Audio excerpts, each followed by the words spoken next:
everyone, I'm Jen Garrett, and welcome to the Move the Ball podcast.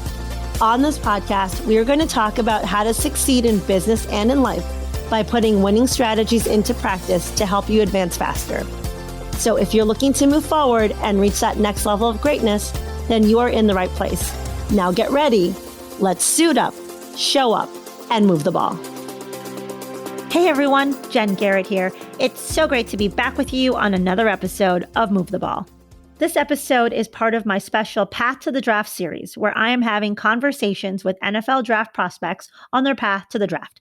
So today, inside the huddle with us and ready to share his story and talk about his path to the draft is Mathew Sexton. Mathew is a wide receiver who played at Eastern Michigan University, finishing the 2019 season with 34 receptions for 508 yards and 4 touchdowns.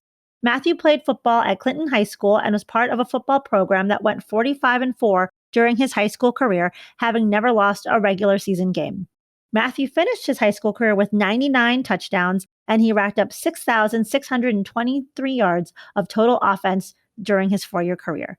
Mathew, welcome to the show. Hi, thank you for having me. Yeah, I appreciate you being here with me today. So let's start off with you telling us more about your story. How did you get into football? What was your path? Football has always been something that has ran through the Sexton family. So it was just something I always enjoyed. You know, I started when I was really young, 5 or 6. Of course, flag football. I actually got bumped up a year early in flag football to go play tackle. I just kind of took off from there. I was just always the fastest one. Always the fastest kid running around. I used to literally run sideline to sideline just to avoid tackles. I would run back and forth until I found something, and I would just go run and score. Just kind of took off from there. Middle school football, I got hurt my 8th grade year and didn't actually play. The next year, my freshman year, I got put on varsity. I did really well.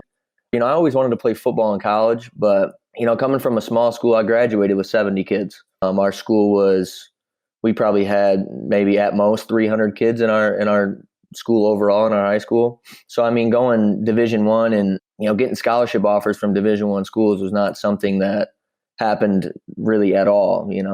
We had a guy that was maybe 4 years before me. He played at Air Force. He didn't get a scholarship offer, but he went and played at Air Force. He had a real successful career there. And I was really the first person to get a full ride scholarship to a Division I school in the history of my school. Talk to us, what was that like, getting that scholarship and just transitioning from a small school to a bigger university? Yeah, it was crazy. I just remember getting that offer. I was actually going to stop playing football after high school. It was like sophomore to junior year because things were just not falling into place. There's interest shown from schools, but not what I thought it was. And it was something that I was just kind of fed up with and losing a lot of weight. I was going to camps, back and forth. I went to 15 something camps in a month just trying to get one offer. And I remember coming back from one camp and got home and I was just kind of done with it. It was after that one I was like, I'm fed up. I'm not going anymore. And I remember sitting on the couch. My mom tells me, listen, you need to get up. And we're going to this last camp. There's going to be a whole bunch of college coaches there from all divisions. We're going to this one. And that was the one that got me my offer. Coach Haygood, he's not at Eastern anymore, but he was there for my first 3 years. And he helped me out through it all. Getting that offer was crazy. I remember going to eat at Red Lobster afterwards and me not even being able to eat. I almost started crying at the table, just because I posted on Twitter and it started blowing up. Oh, man, here we go. Like this actually happened. I remember going to the bathroom and just kind of looking at myself like, wow, you actually did it. It's a huge blessing. It's crazy, man. It was a great thing. That's a great story. So talk to us. You've gone to all these camps, you're getting discouraged and you want to quit and your mom says, no, we're going to one more. Like, how did you stay mentally focused that instead of saying, okay, I'm just going to go half-assed because I'm tired of this? How did you say, you know what, I'm going to still perform at my highest and give it all that I've got when you're already mentally drained? Like, how did you retain that mental focus? Yeah, it's just kind of engraved in me. I think that's something that has always driven me, even when I didn't even really know it. It's just something that is, you either have it or you don't. I give a lot of praise and a lot of thanks to my mother too. She helped me through this a lot, and probably more than she knows, but she's definitely been a rock through all this. Well, that's great. And what I love about the story is it's about that not giving up. And when you have another opportunity that presents itself, you still keep going. You're committed and then you're going forward. And I think that's important for my listeners too, because nothing goes as we want every single day of our lives. There are things that happen that wear us down and we get frustrated, we get discouraged. And there are people that will see another opportunity and say, I'm going to take it. There's others that are like, I'm just tired. I'm done. Continuing to push on, even when you're down and you're tired and you just want to quit. You're like, no, I'm going to take advantage of this other opportunity. Whether it's someone helps push us in that direction or we see it ourselves. I mean, once we know the opportunity is there, we have to just commit to it and say, you know what, I'm going to take that shot and see what happens. Yeah, exactly. And like literally the night before that, I just remember pulling into the house and just crying, being real upset with myself and kind of having that feeling like this might be over, and at that point I gave a lot to the game. That was 6-7 years ago, and that's a whole nother level now. Crazy how far, if you really don't quit and keep moving, it's crazy how far you come, and time flies by. So let's talk about EMU's Pro Day. We're in an environment, we've got this coronavirus pandemic and things are shut down, but your school was able to have their Pro Day before the other Pro Days were canceled. So talk to us about that experience. What was that like for you? It was good. It got me the recognition I needed. Like you said, 34 receptions and 508 yards. That's not a crazy stat. So I needed that Pro Day to show what I was truly capable of. It really was a blessing because I think like Michigan's was the next day and theirs got canceled. It kind of sucks to see people that aren't able to get their Pro Days in, and because everybody's out here trying to achieve the same goal. Everybody's trying to go to the NFL, and not even the NFL. NFL, CFL, XFL, all that. Everybody's just trying to go to that next level, and it just kind of sucks to see a lot of people not be able to get their Pro Days in and get that opportunity or that chance that they need. So tell us, what is it about you that makes you special? What is it that separates you as an elite wide receiver over others?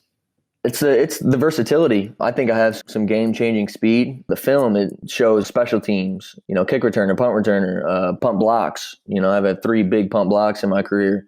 I play outside slot. You want to look at, high school. I played a little defense. I could play a little defense to the next level too, maybe. I think that's the big thing, though, that I take pride in my game is the versatility and being able to do what anybody asks me. It's being coachable and just my work ethic. I work hard. I love the game and I love what it's done for me and done for my family around me. And I love that you talk about being coachable because that's an important skill, no matter whether you're playing football or just playing in the game of life. I mean, the people that really succeed are those that remain open-minded, coachable, and open to feedback and wanting to learn and grow and how they can improve. So I appreciate you sharing that with us. Now, tell us, what was your most memorable game and why was it memorable for you? I would have had to have been this past year, the Central Connecticut game when I blocked that punt. That game was huge. I mean, it was, fourth quarter, 10 seconds left. It was really like everybody was leaving. It was at our home field. Everybody's leaving the stands. Nobody really thinks we're going to win. And, I went and blocked a punt and returned it for a touchdown. And it was just the crazy, the feeling and yeah, just the feeling inside the stadium was nuts. And I was wearing the deuce too for Demarius Reed. And I think he had a huge part. He passed away a couple of years ago and I think he had a huge part in, what happened. I truly do. He was there for sure that night. And that's one reason why I've always loved the game ever since I was a kid is the game isn't over until the game is over, right? Yep. And in my book, there's a chapter called Play the Full 60, and it talks about how it's not over until the game clock hits 0. So I think that was a great game, and it's a great testament to, it isn't over until it's over, right? And so you got to keep playing every second till the game ends. Yeah, exactly. So tell us, was there a coach in your life that really helped and guided you? And was there something that coach said to you, some real good advice that has really stuck with you? So in high school, I had some really good coaches. I mean, my head coach, Scott McNitt, he was always there. He was one of the coolest guys I've known, man. He's always kind of looking out for everybody. Coach Fielder, he was Jeremy Fielder. He's my high school strength and conditioning coach. He's our defensive coordinator. I would say him because he just kind of taught me some real life discipline, really showed how to work hard. Because, we were in high school and he's doing the lifts with us and running with us. And, he might not know this. I've never told him this actually, but he kind of inspired me to work hard, like really hard and improve in a lot of aspects of my game.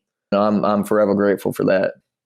So when I read your bio, I talked about how in high school, your high school team never lost a regular season game. What do you think was the reason for that success? I mean, obviously there's talent on the team, but we know that talent alone isn't what wins games. So my 4 years there, we didn't lose a single regular season game. We've lost before, but yeah, I just think it was the chemistry in the coaching. Like we all just wanted to win, really just a pure want to win the game and just kind of all played itself out. We had really close games for sure. We just kind of pulled them out in the end though.